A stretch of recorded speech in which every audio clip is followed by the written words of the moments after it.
Walk into a dealership in 2026, and the first thing you notice isn't the bikes, it's the prices. Machines that used to feel within reach now look like long-term commitments, and more riders are stepping back, doing the math, and walking out. But here's where it gets interesting. While everyone's focused on bigger, more expensive machines, one of the cheapest trikes on the floor is quietly starting to move, and not by accident. Riders aren't buying it because it's cheap. They're buying it because it makes more sense than what the industry's been pushing for years. Stay with me, because what this trike gets right is exactly what most bikes today have quietly lost. The numbers hit first. Walk into a showroom today, and the first thing that hits is not the chrome, not the paint, not even the sound of an engine waiting to be started. It is the number sitting on the tag. That number used to feel like a decision.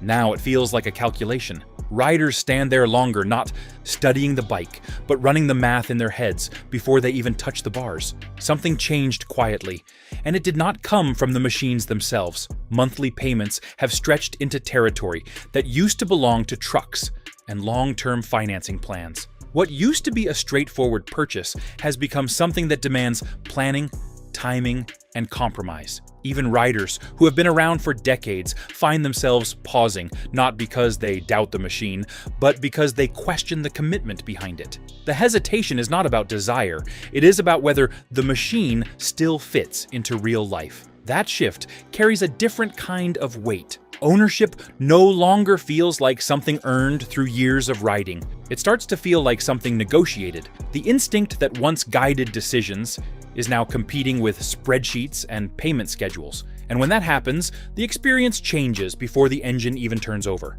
Numbers set the tone, but they are only the surface of a deeper shift. What dealers started noticing. Spend enough time around dealership floors, and certain patterns start revealing themselves without anyone needing to announce them. The conversations sound different now. Instead of opening with questions about power or speed, people begin with weight, seat height, and how a machine behaves when it is not moving fast. The focus has shifted from what a bike can do at its limits to how it feels in everyday situations. Sales staff have started picking up on the same thing across different regions. Riders are taking longer to make decisions, but not for the reasons most expected. They are not comparing performance charts.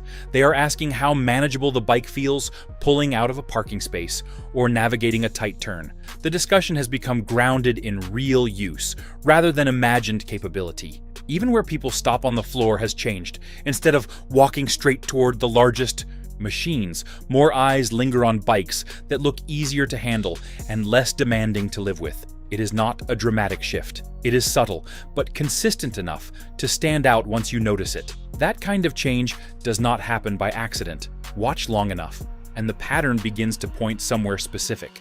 If this breakdown is hitting something you've noticed on the road, take a second to like, subscribe, and share your thoughts below. The weight nobody talks about. There is a moment that does not show up in advertisements or spec sheets.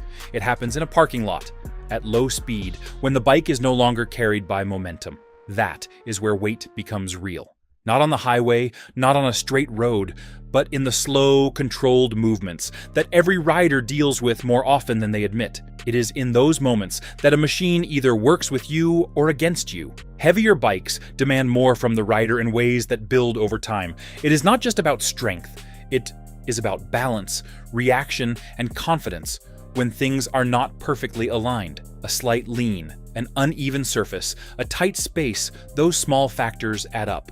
What once felt manageable begins to feel like something that requires constant attention. Not difficult, but no longer effortless. Confidence starts to shift with that reality. It becomes tied less to power and more to control. Riders begin to measure a machine not by how fast it moves, but by how easily it can be handled when things slow down. That is a different kind of evaluation, one that rarely gets talked about, but shapes the experience more than anything else. Once that perspective takes hold, the entire conversation starts moving in a new direction. The difference shows up in what you live with every day. If that matters to you, check the description. The gear there is picked for real use, not just appearance. The gap that shouldn't exist. When those patterns come together, a gap becomes visible. That was easy to miss before. There is no shortage of machines built for performance, and there is no shortage of machines built for comfort at a premium level. But somewhere between those extremes, something practical has been left behind. A space where stability, ease, and affordability should meet, but rarely do. Traditional trikes exist, but they sit in a category that places them far above what most riders consider accessible. Conversions carry their own costs and complications, while factory-built options often reflect the same pricing trends seen across the rest of the market. The result is a segment that solves one problem while introducing another. Stability comes at a cost that limits who can realistically consider it. That leaves a middle ground that remains largely untouched, a place where a machine could offer balance without excess, confidence without complexity, and ownership without strain. It is not a new idea, it is a missing one, and once you recognize it, it becomes difficult to ignore. From that empty space, something unexpected began entering the conversation quietly. The one nobody looked at twice. It did not arrive with noise, headlines, or a crowd gathering around it. It sat there quietly, smaller than expected, almost easy to miss when surrounded by larger machines. At first glance, it did not look like something that would change any conversation. No oversized presence, no aggressive styling, nothing that demanded attention. Most people walked past it the same way they always had, assuming it belonged in a different category entirely. Over time, though, it started showing up in places where it had not been mentioned before. Conversations shifted toward it in passing, not as a main topic, but as something worth a second look. A few riders pointed it out after seeing it up close. Others mentioned it after noticing it in a lot or hearing about it through someone they trusted. The pattern built slowly, without pressure or promotion.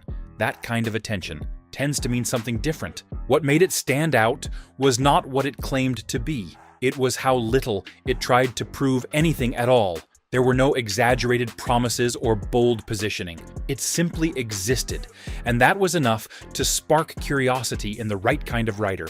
The more it appeared, the more it invited a closer look without demanding one. What stands out isn't what it promises, but how quietly it fits into real conditions, built around use, not image. The first thing that becomes clear after spending time around it is that it was not built to impress at a distance. Every line, every proportion, every detail seems guided by how it will actually be used, rather than how it will be perceived. The design does not stretch toward extremes. It stays grounded, almost deliberately so, as if the goal was to remove anything that would complicate the experience. Balance sits at the center of its design. The layout keeps weight low and distributed in a way that feels natural rather than engineered for effect. Controls fall where they should, without forcing adjustment or adaptation.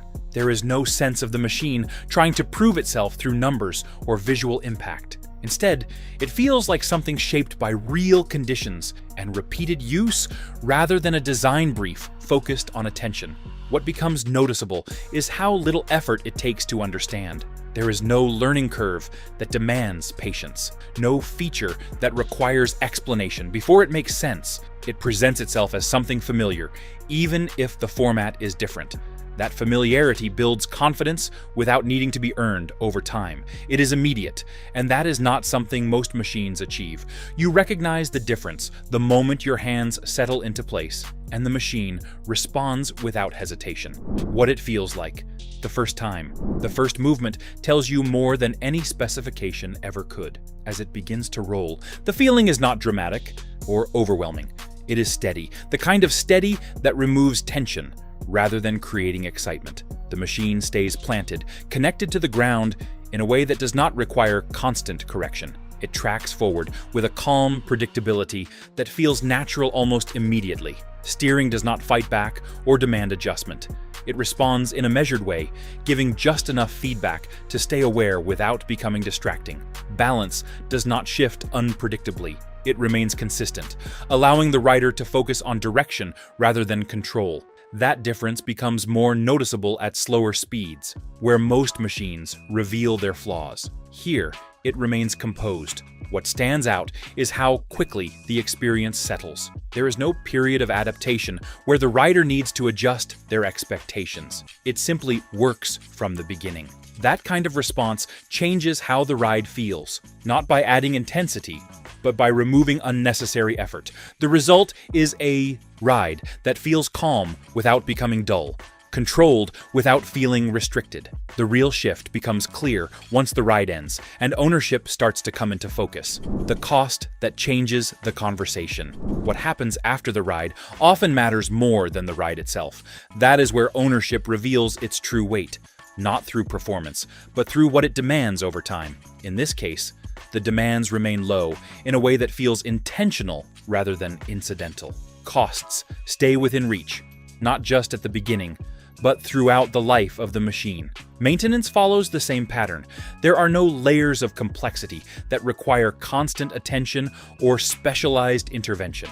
The machine remains approachable, not just to ride, but to live with. That approach reduces the kind of long-term pressure that builds quietly with more demanding machines. Ownership becomes something that fits into daily life instead of competing with it. That difference changes how the machine is viewed over time. It stops being something that requires planning and starts becoming something that invites use. The more it is used, the more its value becomes clear. Not through numbers or comparisons, but through consistency and ease. That is where the real shift happens. Long-term ownership reveals what matters most, not during the first ride, but months later, when the machine either becomes part of routine life or starts demanding attention. That distinction separates machines that are used often from those that sit untouched. From there, the impact begins to extend beyond the machine itself and into the wider market around it. What's happening on dealer floors? Spend a little time on a dealership floor, and the shift becomes visible without anyone needing to point it out. The traffic still comes through, the doors still open, but the way people move inside has changed. Attention is not pulled toward the biggest machines first anymore. It settles instead on bikes that look manageable, approachable, and ready to be used without hesitation. Sales staff have started to notice the same pattern repeating itself across different days and different customers. Questions are no longer driven by peak performance or top-end capability. They lean toward how a machine behaves in everyday situations. People ask about balance, about how it feels at slow speeds, about whether it can be handled without effort after a long ride. Those are not the questions that used to dominate these conversations. At the same time, larger, higher-cost machines are staying in place longer than expected. They still draw admiration, but admiration no longer guarantees movement. Interest does not always translate into commitment the way it once did. That gap between looking and buying has grown wider, and it is happening often enough to stand out. The tone inside the showroom reflects it clearly. Patterns like this do not appear overnight. They build through repetition, through consistent behavior that becomes impossible to ignore. When enough individuals make similar choices, those choices begin to form a trend that reflects something deeper than preference. Taken together, those signals point towards something deeper than a temporary shift in preference. If you want more straight, no-nonsense insights like this, make sure you're subscribed. These shifts don't get talked about enough, and staying ahead of them matters more now than ever if you're still serious about riding long-term. The strategy that backfired. For years, the direction seemed clear: build larger machines, add more features, push higher price points, and position them as the standard for what a premium ride should be. From a business standpoint, the logic held. Higher margins, stronger branding, and a focus on performance created a clear identity. The problem is that direction slowly moved away from where everyday riding actually lives. As that focus intensified, something quieter happened in the background. Options that once provided an easy entry or a practical alternative began to disappear. Not all at once, but gradually enough that it did not raise immediate concern. Over time, the lineup became heavier at the top and thinner in the middle. Accessibility did not vanish completely, but it became harder to find without compromise. The result created an imbalance that was easy to overlook at first. Machines continued improving in capability, but fewer of them aligned with how people actually ride day to day. The gap between what was offered and what was needed widened, even while the industry appeared to be moving forward. It was not a failure of engineering. It was a misread of direction. Strategies succeed until conditions change. When the environment shifts, approaches that once worked can begin to create unintended consequences. Recognizing that moment is difficult, especially when success has reinforced the same direction for years without interruption. Seen from this angle, the shift on dealership floors starts to make more sense. When complexity stops making sense. There was a point when added features felt like progress. Each new layer promised greater control, better performance, and a more refined experience. Over time, though, those layers began stacking in ways that changed how machines were used, rather than improving them. What started as helpful additions gradually turned into systems that required attention instead of reducing it. That shift is subtle, but it becomes noticeable the longer a machine is owned. More adjustments, more settings, more interfaces between the rider and the road. None of it is inherently negative, yet it introduces a level of involvement that does not always match the simplicity of riding itself. The experience becomes shaped by what the system allows rather than what feels natural. At some point, that balance tips. The value of added complexity begins to flatten, while the effort it requires remains. That is when a different kind of thinking starts to take hold. Instead of asking what more a machine can do, attention turns toward how much of that is actually needed. That question reshapes expectations in a way that does not rely on nostalgia or preference, but on use. What once felt like progress can slowly become friction when it no longer aligns with use. That turning point does not happen all at once. It builds quietly, until the added complexity outweighs the benefit it was originally meant to provide. Once that perspective settles in, it opens the door for a different kind of rider to step back into the picture. The riders showing up again. Something else has started to happen alongside these changes, and it becomes clear once you look beyond the machines themselves. People who had stepped away from riding for a time are beginning to return, but not in the way they once did. The approach is different. It is more measured, more focused on what fits, rather than what impresses. Some come back after years away, looking for something that does not demand adjustment or relearning. Others are not leaving entirely, but adding something smaller and easier to their garage. In both cases, the decision is shaped by practicality rather than ambition. The goal is not to push limits. It is to enjoy the ride without unnecessary weight or complication. That shift carries a quiet kind of confidence. The hesitation that once came from uncertainty begins to fade when the machine aligns with the rider instead of challenging them. The result is not a surge of excitement, but a steady return to something familiar. Riding becomes something that fits again, rather than something that needs to be managed. Returning riders bring a different perspective with them. They are not chasing trends or proving anything. They are choosing what works, based on experience rather than expectation. That clarity often leads them toward decisions that feel more grounded and practical. When that pattern repeats often enough, it stops being an individual choice and starts becoming a signal the entire market begins to respond to.